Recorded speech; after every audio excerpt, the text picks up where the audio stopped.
असे जर कोणी त्रस्त झाले लोक असं कोणाला लग्न करायचं असेल, महाराजांची मूर्ती तयार केलेली आहे. रेखाताईंनी जो आज प्लॅटफॉर्म दिला ना, आज इकडे हा कार्यक्रम केलाय, डोंबिवलीमध्ये केलाय.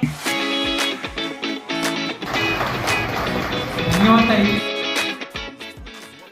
तुम्ही स्टॉल लावला, तुम्हाला कसा रिस्पॉन्स भेटतो आणि तुमच्या प्रोडक्ट बद्दल आम्हाला माहिती द्या ना. नवीनच आहे मी पहिल्यांदा, त्याच्यामुळे हे व्यवस्थित आहे. आणि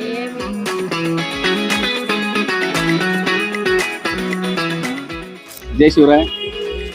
रिस्पॉन्स चांगला मिळत आहे. 80-90 लोकांनी फोन नंबर घेऊन घेतला. सगळ्यात जास्त मेजॉरिटी महिलांची आहे.